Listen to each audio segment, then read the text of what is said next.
Isaac. Good to see you in one piece. It's huge. You won't believe it. Bloated. Swollen. Don't take your helmet off. Hammond! Hammond! There's something really big, Really big. It was big. There's Run.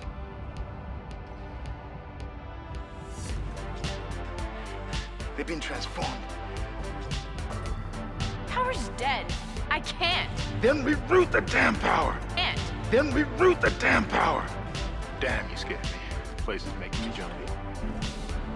I saw something out there. I don't know what. I only got a glimpse.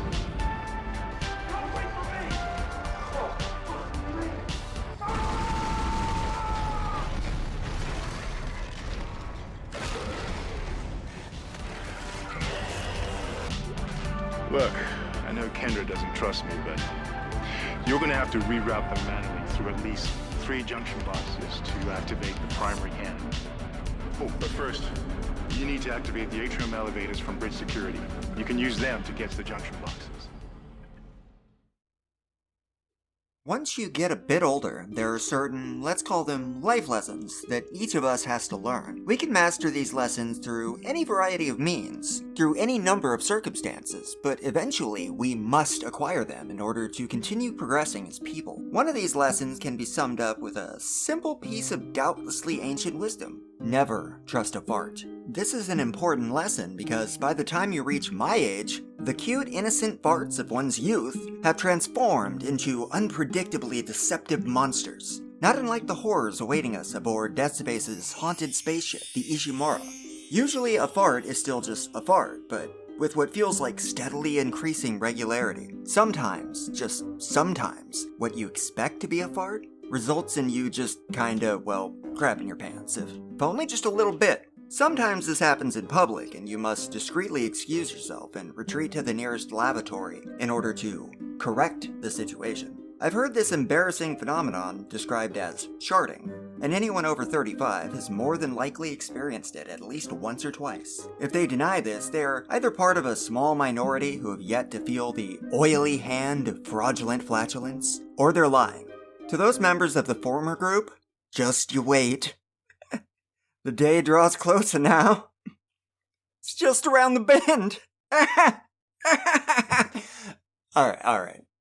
What's interesting to me is how many other things you can apply this bit of wisdom to. When broken down, it really just means don't trust something that has a decent chance of turning into shit. When applied to horror movies, this can be taken to mean don't trust anything that looks like it's probably terrible and soulless. Though sometimes just terrible is fine, actually. With video games, this rule could, until quite recently, be effortlessly applied to essentially any remake of an old horror game or sequel not made by the same people that made the original. But now that Resident Evil 2 has proven that horror remakes can actually be good, my precious rule no longer applies to everything. Don't get me wrong here, I'm still willing to make exceptions based on the reputation of whatever game company, so you can still be stinky enough to raise the alarm. Bloober Team and Silent Hill 2? I'll be treating you like the Idris Elba Dark Tower movie until I hear otherwise. Anyway, I find my ancient 38-year-old self at a time when I can no longer just blanket disregard every single horror remake. I was skeptical of the new Deadspace, largely because I'm of the age where I'm reluctant to trust another remake, having watched so very many of them turn out to be crap.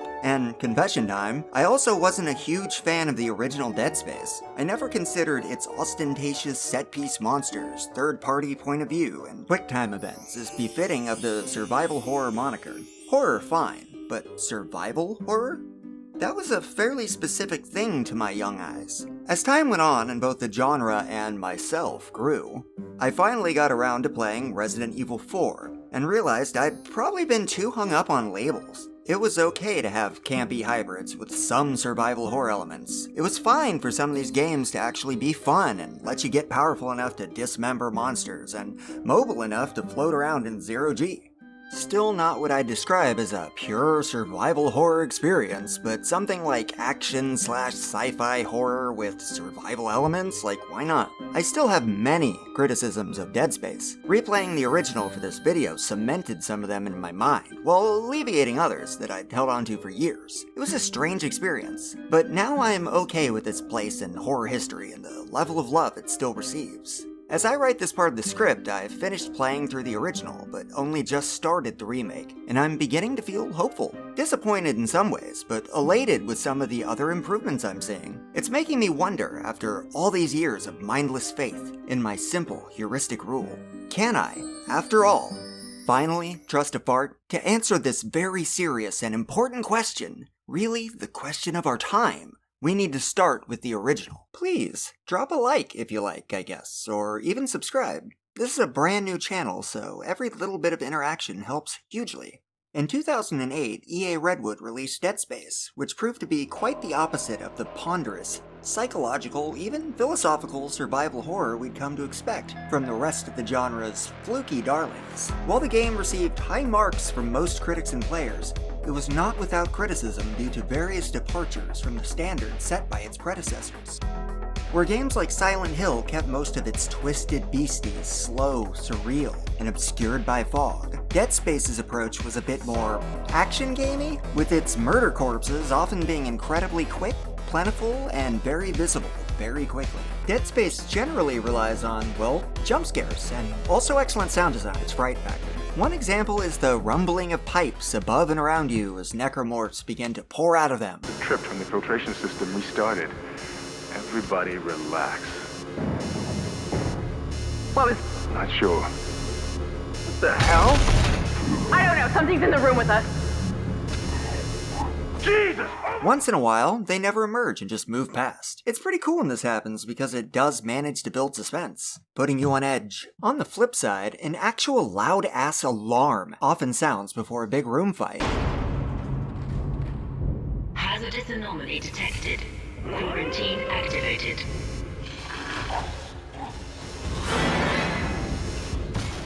As the Ishimura locks down any area it detects necromorphs in. It's, let's say, less cool when this happens, because it has all the subtlety of a glitter bomb. All of Deadspace is like this. For every good choice, they make a different bad choice that keeps overall quality, honestly, pretty mid. I know the alarm mechanic isn't that far off from Silent Hill's radio, which also lets you know when monsters are near, but the sheer noise of that radio, that glitchy electronic static, actually ended up making you more nervous. Especially because it didn't tell you exactly where or when to expect them, just that they were somewhere in the vicinity. It was non-stop tension. The radio's approach is the opposite of a jump scare if you think about it. Deadspace's lockdowns, however, involve a recorded voice loudly and clearly stating over the ship's PA system that you are about to be locked in a room full of monsters. I think there's a big enough difference here to say that Silent Hill succeeded with this mechanic where Deadspace failed. It's not a bad mechanic in and of itself, it's how it's implemented. Silent Hill's radio adds to the tension, whereas Deadspace's lockdowns eradicate it. As I said, the overall sound design is great. However, the screeching, high-tension violin music they use whenever a necromorph is around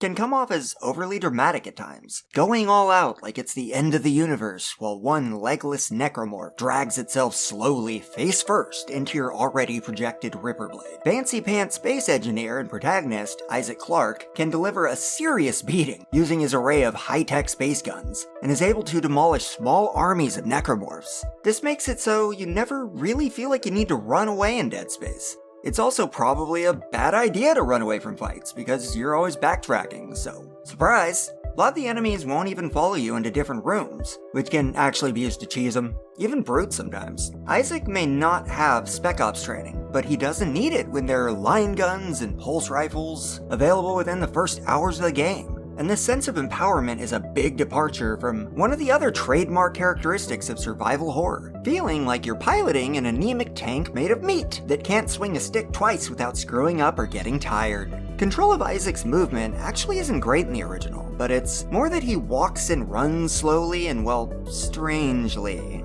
With something that I want to say seems to approximate tank controls, but that doesn't feel right either. He just controls strangely. However, it also seems designed to let the player take down and reacquire targets easily, completely unlike the arcane combat control schemes used in more traditional survival horror games. Compare this to Darkwood, where you have to hold down the right mouse button to charge an attack, then press the left mouse button to trigger the attack. But you can't let go of the right button while doing this, or you'll drop the attack stance entirely. Can you see how it gets kinda difficult to call these two games both survival horror with no distinctions? The original is also pretty bad when it comes to jump scares.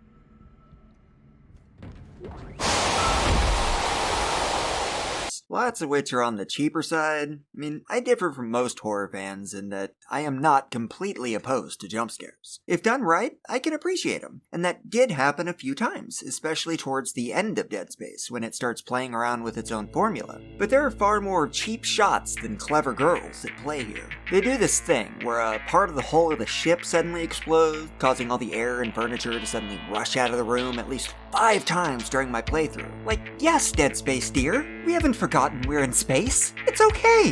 Do you want to make necromorphs spawn in behind me as I enter a room again? You love doing that. All of this being said, the sound design and atmosphere, the setting of this haunted spaceship is absolutely amazing.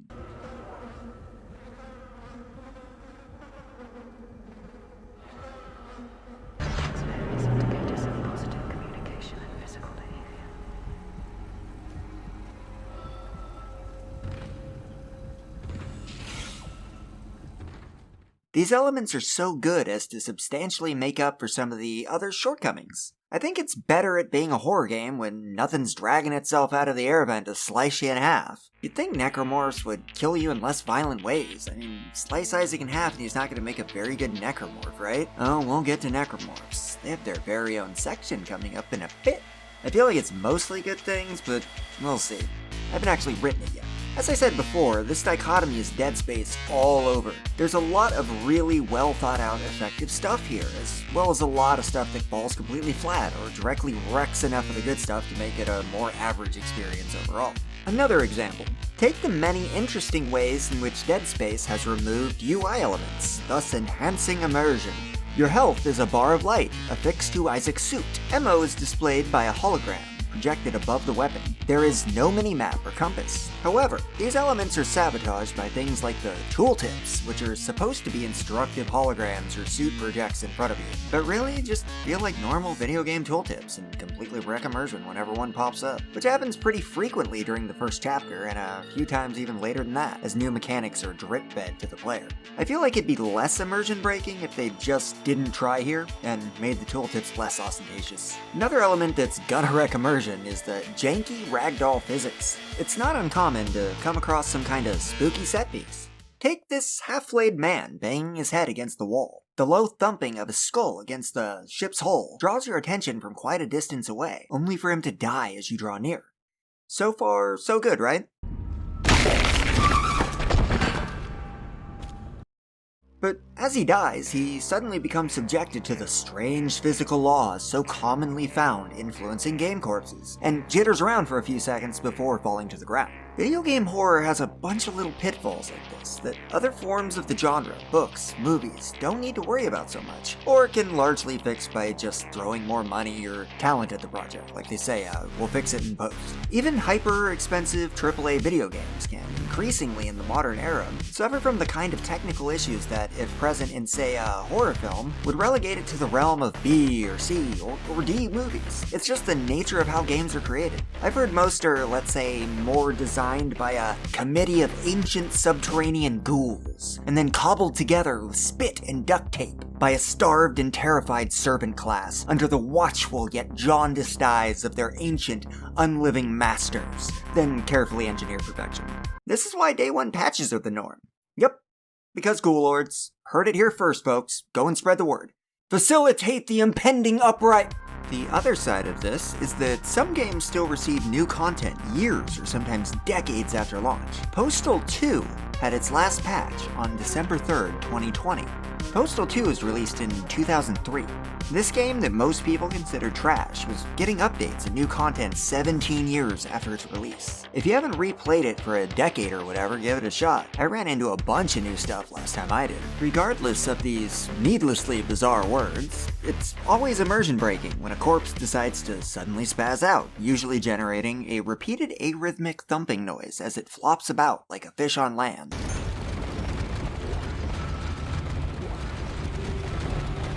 That's also phasing in and out of physical reality every few milliseconds. I'm far from the first to mention this last one, or any of them, but the presence of vents is a very good indication that a fight will occur in a room at some point. This doesn't always immediately give the game away because you go through every room multiple times in each chapter, and the fight can occur during any of these, or even an entirely different chapter if it's one of the decks you return to later on in the game, like the medical deck or bridge. It's still absolutely a problem at times though.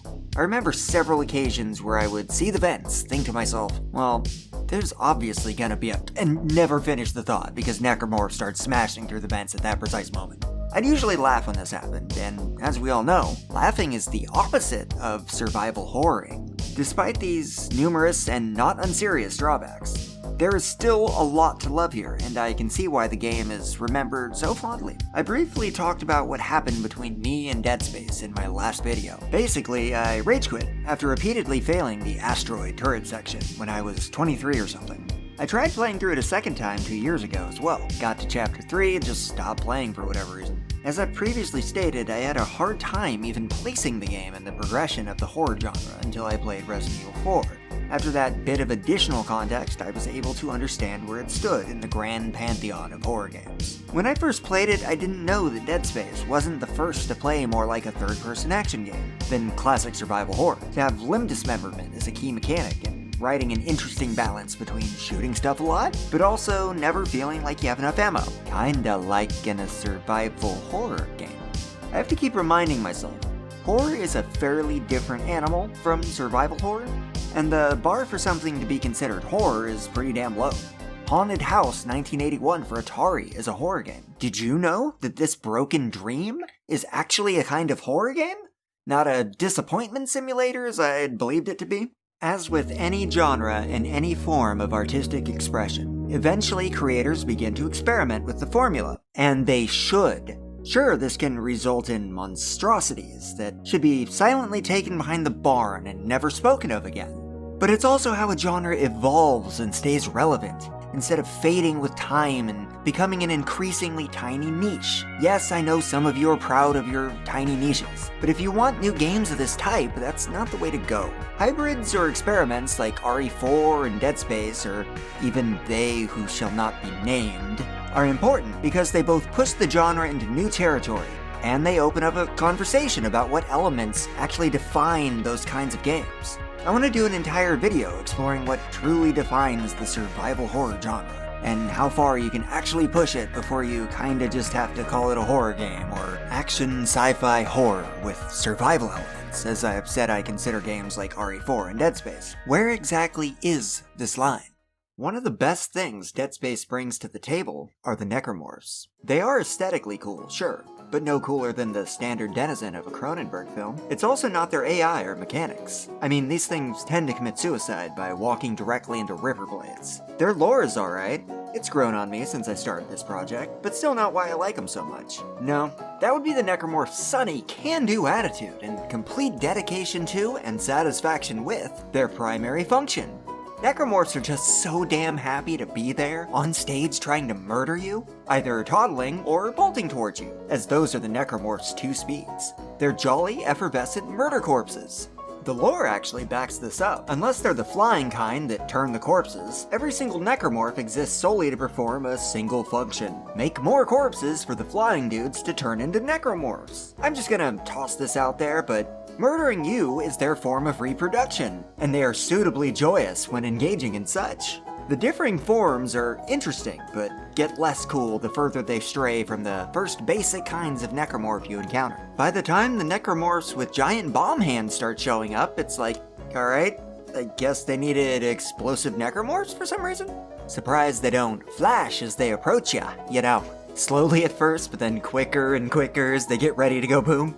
Whatever, it's fine. Alright, I'm about to massively overanalyze this fictional alien species in a video game, so prepare yourselves accordingly. As much as I like them, they don't make much sense from an evolutionary standpoint. Why do they appear to be made for tearing people apart if dismemberment is how you prevent people from being turned into necromorphs? Isn't this counterintuitive? Why wouldn't they kill in ways that cause less damage, so they get the maximum level of largely undamaged foot soldiers? In Chapter 6, we're introduced to Wheezers. These miserable gas bags are slowly wrecking the air quality on the Ishimura, and will eventually kill everyone if Isaac doesn't dispatch them first. Wouldn't this gas be a better way to kill everyone? More Wheezers with some stronger necromorphs guarding them?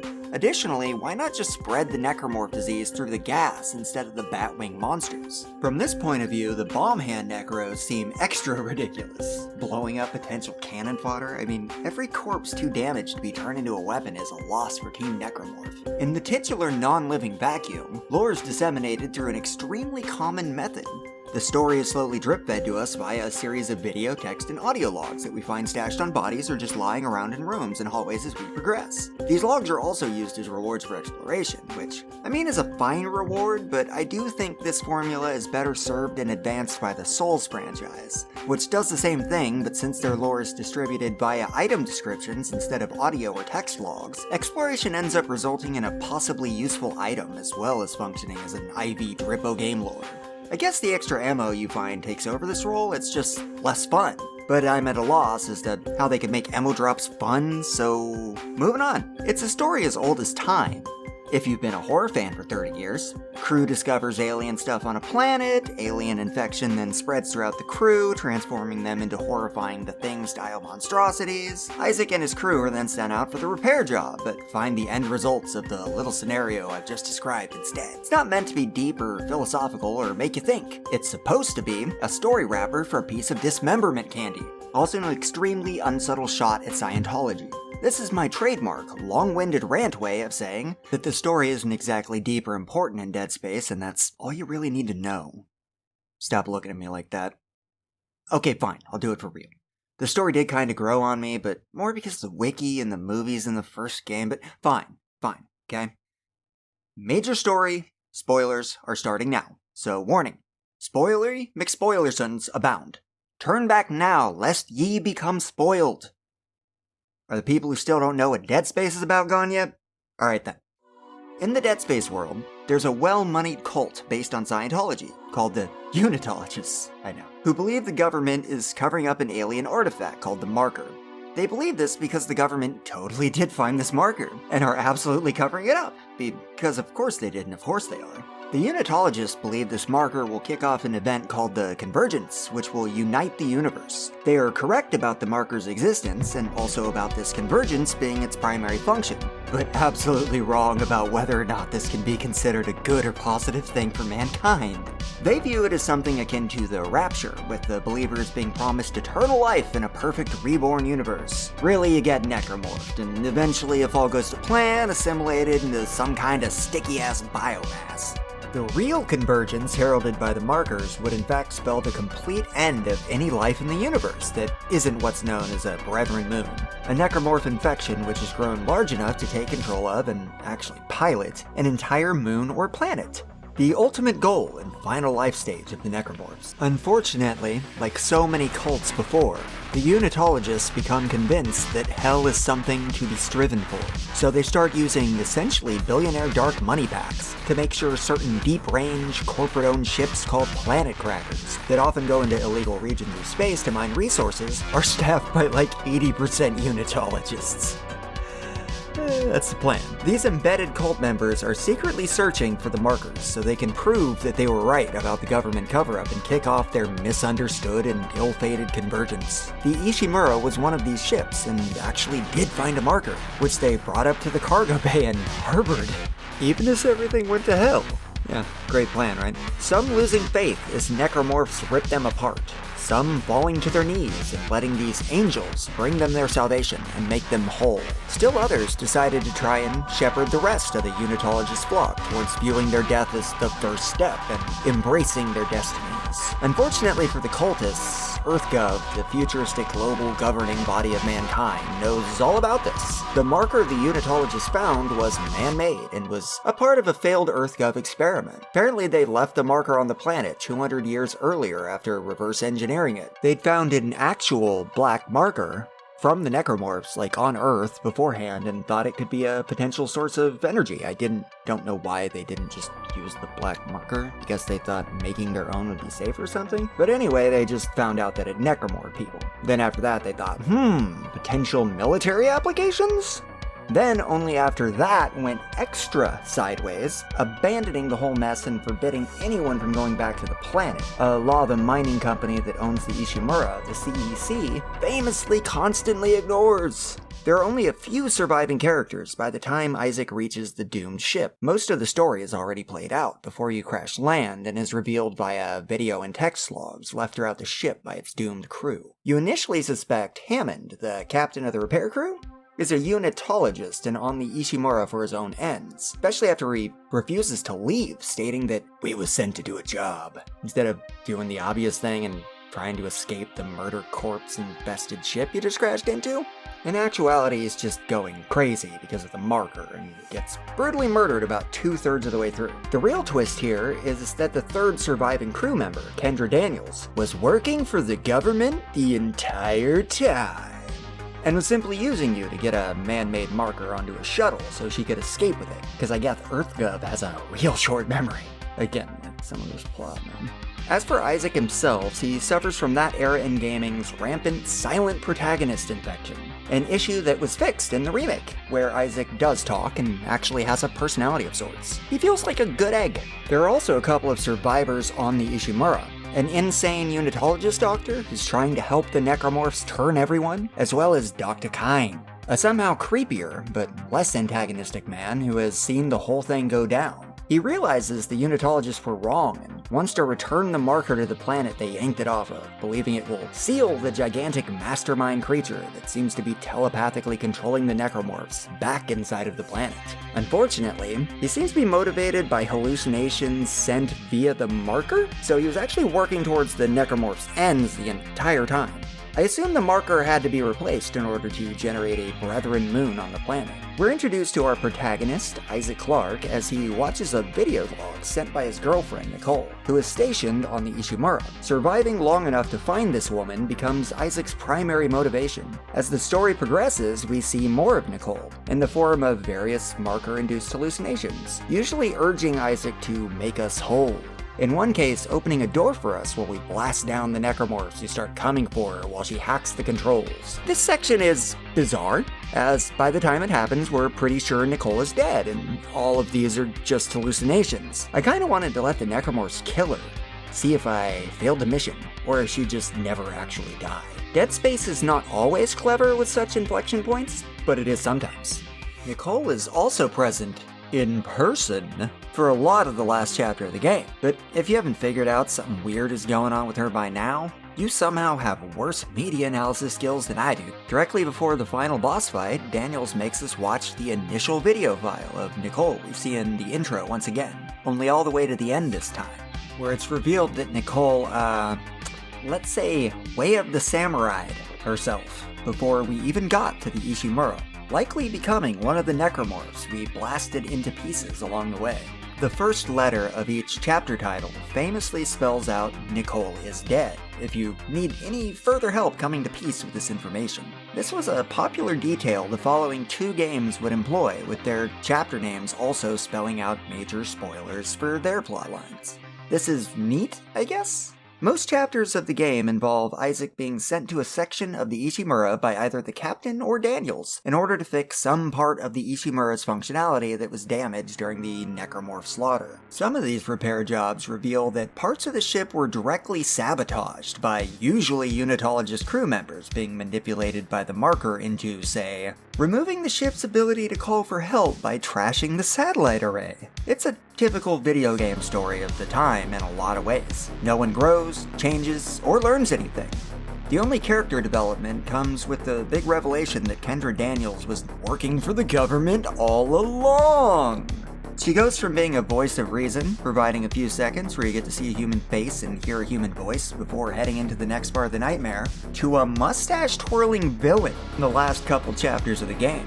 Everyone is also slowly starting to go insane due to the marker's influence, but this is less character development and more a reason to give us creepy moments where Nicole instructs you to make us whole over a glitchy monitor, or provide an excuse for Captain Hammond to vanish from the game for a few chapters, only to reappear, sitting on the floor in a state of delirium a while later, then pulling it together just a bit, just in time to get murdered by a necromorph in a way that had absolutely nothing to do with his spiraling mental state.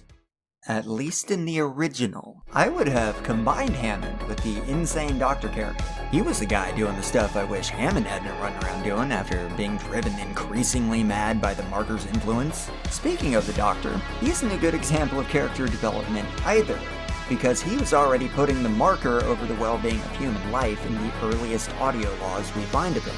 Maybe his mask slipped a bit once the chaos really got rolling, but he was always a monster. Had Hammond transformed from a weird but harmless guy in a bad situation into a desperately deranged danger to everyone, including himself, that needs to be put down in order to save the ship, I'd feel a lot better about the characters in Deadspace. Yes, I know I just described Eddie from Silent Hill 2. Eddie was a good character. What I just described is part of what made him a good character. I think something like that would have been a better approach for Dead Space, because their anemic attempts at psychological horror have all felt shallow and fell flat with me. It was like how a kid thinks going crazy works. Also, I can't believe how Hammond dies after all that "he's completely losing his mind" build-up. It's a waste of potential. Even just ripping off Eddie would be an improvement, and you know it. Get off my back. If you spend the entire story emphasizing how insane a prominent character in a tiny cast is getting, you should probably have the climax and finale of their arc have something to do with this major character trait you've been taking all this time to establish. You're supposed to make sure your build-ups have a payoff. Kendra's version of going insane due to the marker's influence is somehow even shallower. It consists of her simply reminding us that she's been seeing her brother in random places and on security cameras. A couple of times. Doesn't affect her behavior in any meaningful way, and seems to be completely forgotten by the time she reveals her true allegiances. I did, oddly enough, enjoy how they communicated Isaac's psychological stability being slowly devoured by the marker. After Kendra betrays you, her position as the character telling Isaac where to go and what to do is taken over by none other than his marker-induced hallucination of Nicole. Basically, the marker is in the driver's seat for the last chapter of the game, as Nicole is visibly and directly issuing orders to Isaac. Orders he unquestioningly obeys. Somehow believing the woman who makes every electronic device in her vicinity spew demonic runes is actually still just his girlfriend. You know what? It is actually unfortunate that Isaac is a silent protagonist with no actual character to speak of. This is, sadly, another bit of wasted potential. Like, I enjoyed it a bit more than the other ones, but still.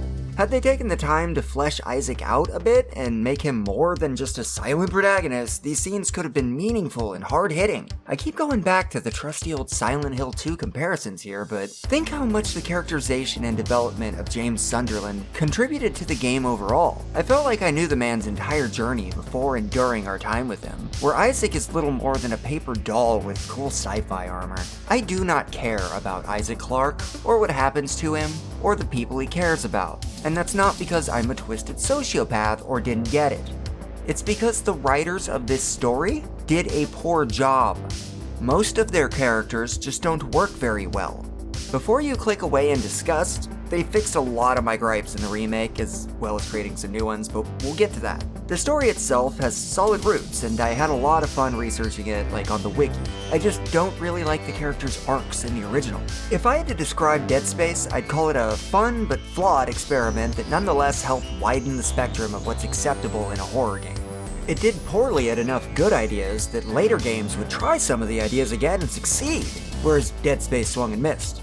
I think it can also be very accurately described as sci-fi flavored Resident Evil 4. A ton of the mechanics that define Dead Space were done first by RE4 like a year earlier. Overall, it's a pretty good video game and I'd recommend it, but as an action horror game with survival elements, not as a survival horror game. I'd be more likely to recommend it to a fan of Horizon Zero Dawn than a fan of Darkwood, if that makes my opinion any clearer. I am quite happy to report that overall, the remake fixed many of the problems I had with the original game, including, in my opinion, making it a bit scarier. It fixed one of the core mechanics of survival horror games that was always lacking in the first: resource scarcity. I'm constantly worried about falling short of various items in the remake, whereas by the end of the 4th chapter of the original, I never worried about ammo, healing items, or how I was going to save up for a suit upgrade while juggling my other necessities ever again.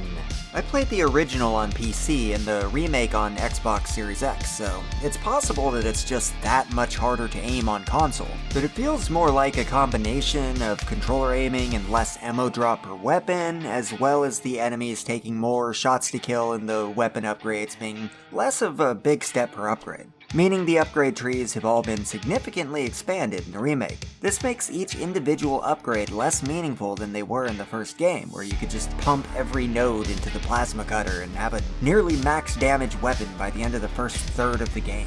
They've also made it impossible to sell weapons. You're always carrying every weapon you found, and acquiring a random trickle of ammo for each of them, instead of getting ammo drops for only the few you could carry at a time in the original. You'd think that making the game more like Doom, allowing this expanded arsenal, would empower the player, but since the change also means less ammo for each specific weapon is available, stockpiling for your favorite gun becomes dramatically more difficult. By the midpoint of the game, instead of having one gun with max upgrades and a dozen reloads worth of ammo, you have like 4 through 5 guns, only 2 of which are significantly upgraded, and usually only have a couple of reloads each before you have to switch to those other weapons. The ones still firing at base damage are just very situational, like the flamethrower.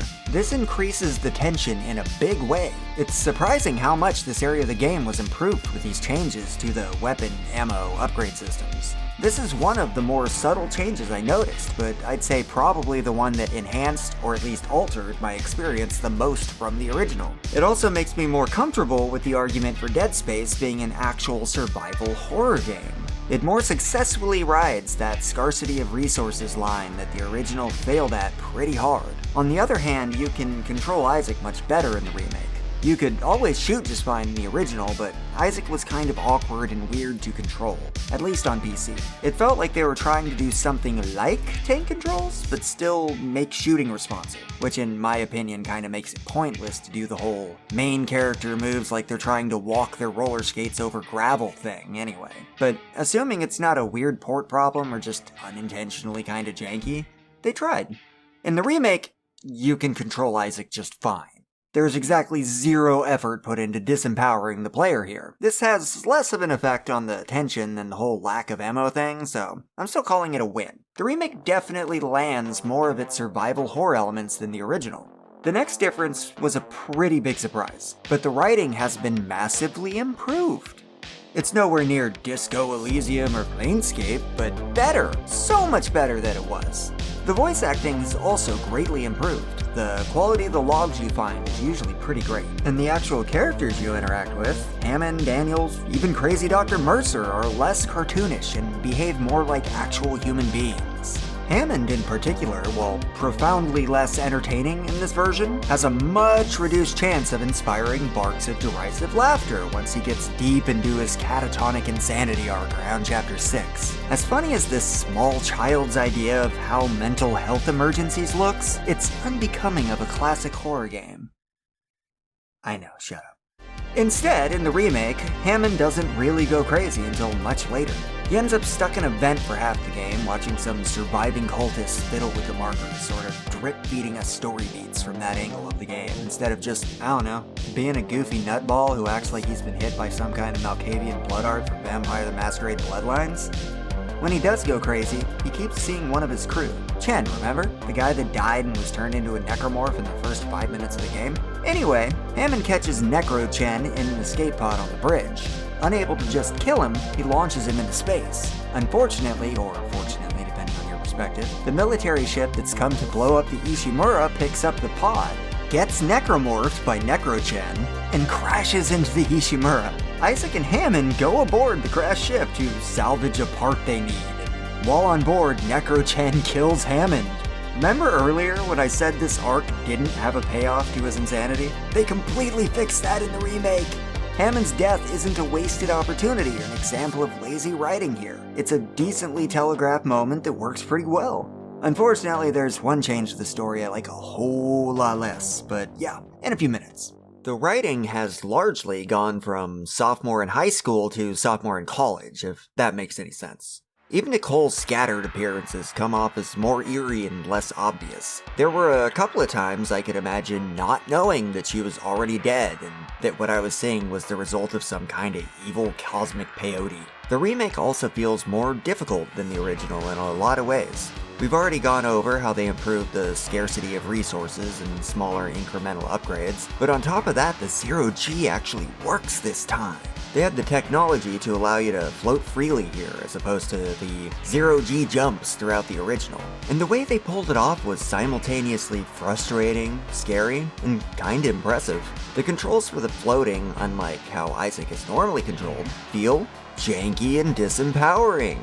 You really do feel at a disadvantage fighting in midair, as many of the necromorphs can more easily outmaneuver you in this state. It's incredibly common and easy to become disoriented, turned around and upside down, and then attacked by two lurkers that you can only eventually locate with difficulty, as they could be attacking from any angle.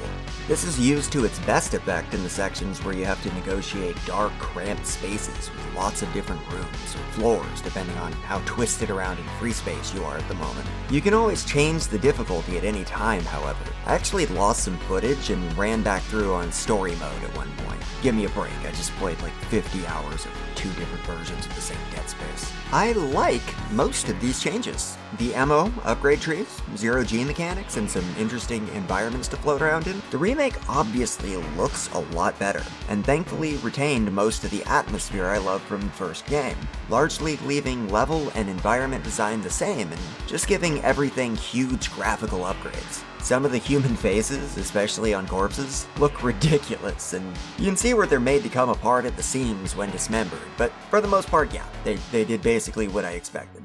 They fixed the loud-ass jittering corpse issue, which I think was more of a common engine issue with games at the time that's been more or less transformed into the less annoying, but still very annoying, corpses feeling like empty plastic bags stuck to your shoe thing. I am pleased to report that no corpses have become stuck inside of elevator doors, nor spun around at hyperspeed, producing an arrhythmic thumping noise that wrecks immersion for half a chapter as you can still kinda hear the thing spinning around 4 rooms away. The monsters still love jumping out of air vents, though. It's necromorphin time!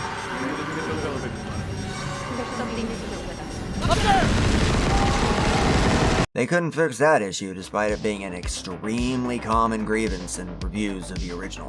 The presence of air vents is still a very good indication that at some point an enemy is going to attack you in that room, which of course makes it less scary when it happens. I guess maybe it's just become part of the nostalgia at this point, so they decided to leave it alone for the sake of tradition.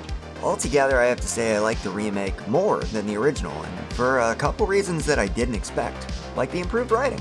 However, one thing I think they completely dropped the ball on was one of like 3 things I was really hoping they would fix. The asteroid section is still terrible.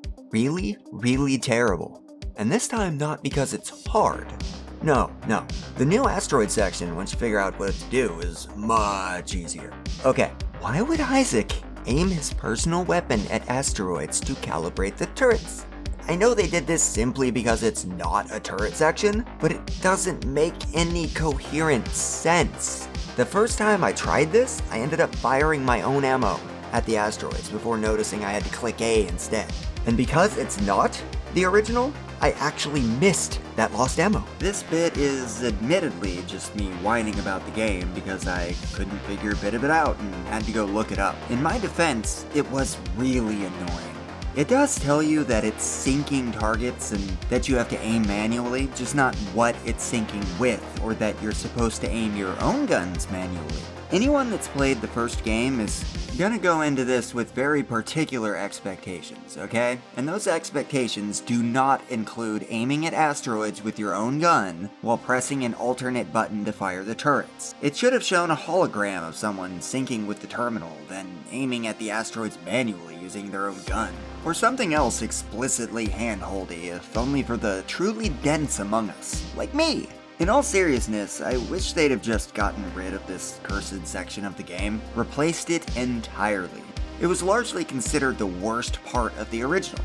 Why not just kill it and not risk having its pox stain your game as well? Once you know what to do, it's easy to the degree of pointlessness anyway. The asteroids are considerably easier to shoot than a lot of necromorphs. One strange change that I nonetheless wholeheartedly support was they made the Church of Unitology a much more explicit shot at Scientology, and they weren't exactly being subtle in the original. The church and its treatment of its members is more overtly shady even earlier in the narrative than before, with Isaac himself having a personal bone to pick with the religion. His mother was a member and was brainwashed and manipulated into donating to the church to the point of personal financial ruin for herself and young Isaac. Nicole is also revealed to be someone with a reputation for helping people escape the church, which probably explains why her and Isaac hooked up in the first place. Their shared contempt for Unitology. I know my healthiest relationships have all begun based on a shared hatred for wide swaths of the population, predicated on differing religious beliefs.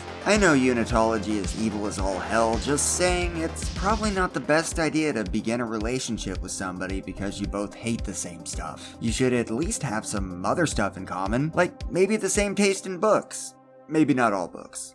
Similar hobbies? Shut up. Since we're talking about Isaac and Nicole, the one change to the story that I do not like at all is having Nicole not just be a hallucination in the end, but rather an entirely different survivor, stuck in their own hallucination, believing Isaac is their dead significant other. Then Kendra just shoots this woman moments after the reveal.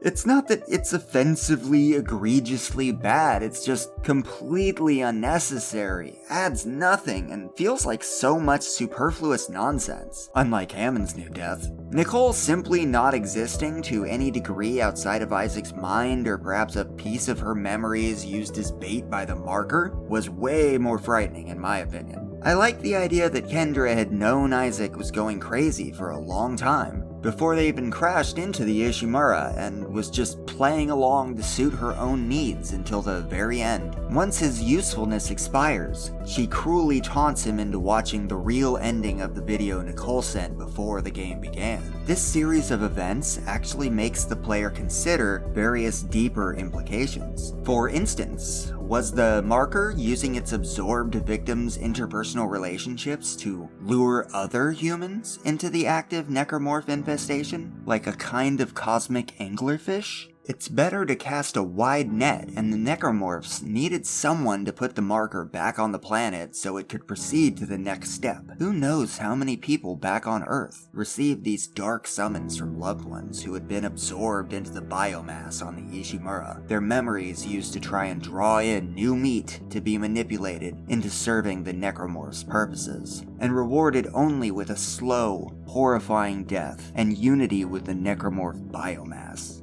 In a sick way, the necromorphs do actually intend to reunite these people with their loved ones upon success. This to me is one of the more interesting concepts behind the markers and the way the necromorphs operate. The horrifying inhuman intelligence functioning behind it all. If you've seen my previous video, you probably know I enjoy me some cosmic horror from time to time. The concept of the necromorphs and Brethren Moons, their motives, and just how shockingly cruel and cunning they can be in their pursuit of making the universe whole is pretty peak. There's something to be said about the similarities between the way the town of Silent Hill uses an impossible letter to lure James into its grasp, and the way the marker seems to have used Nicole's final transmission in order to bring Isaac into the fold. But this is already stupid long. I will admit that by the time I got about halfway through the remake, I was completely burned out on Deadspace.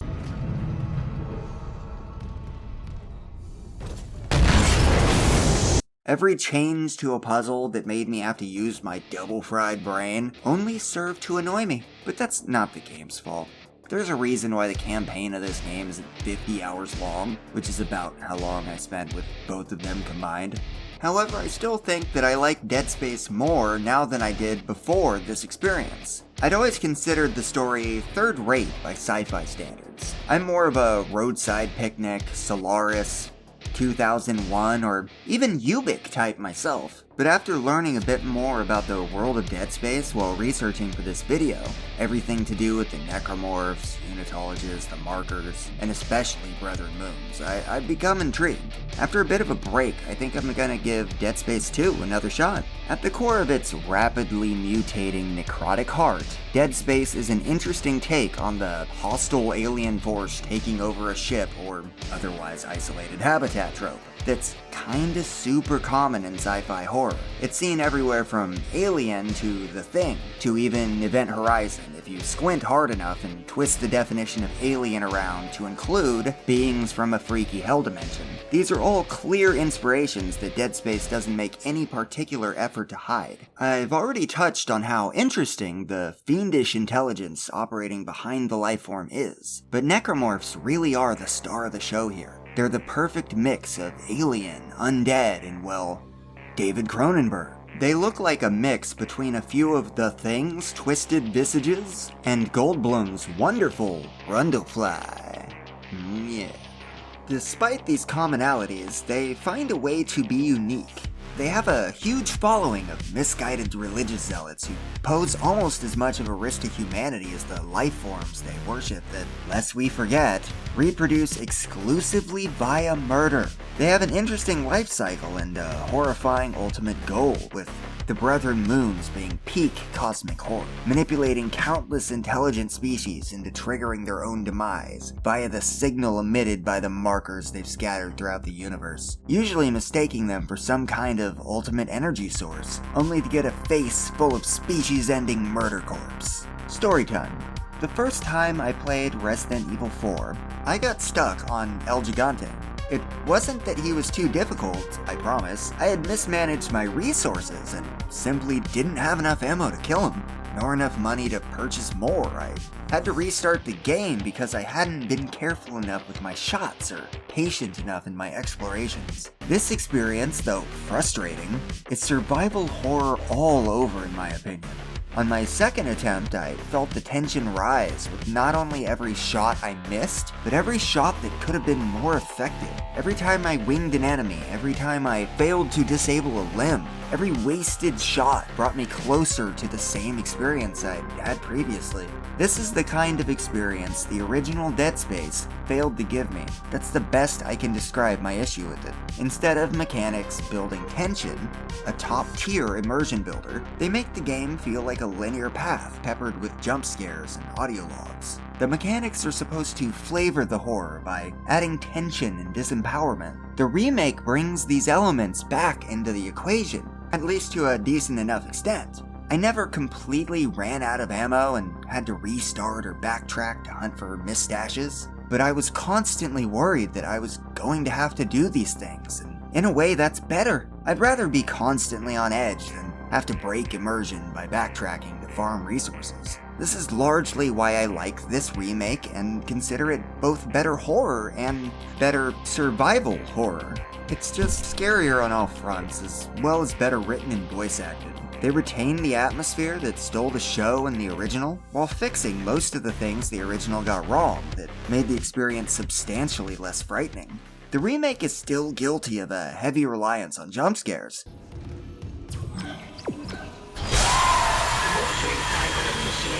Often the same exact jump scares as the original, but it wouldn't really be Dead Space otherwise. Hey, you know what?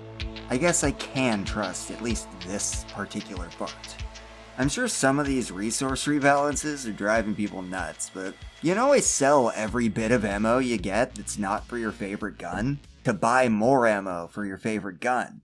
I didn't try this, but there's an achievement for only using one gun, so go ahead and wreck the game, I guess? What? No, I didn't just realize you could do this 5 minutes ago after finishing the game? Stop lying. How dare you!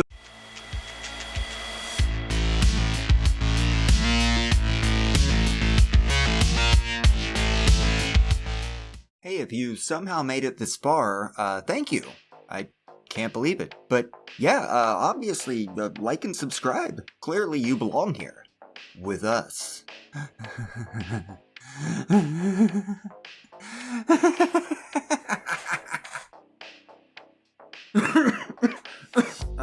Okay. Alright, well, anyway.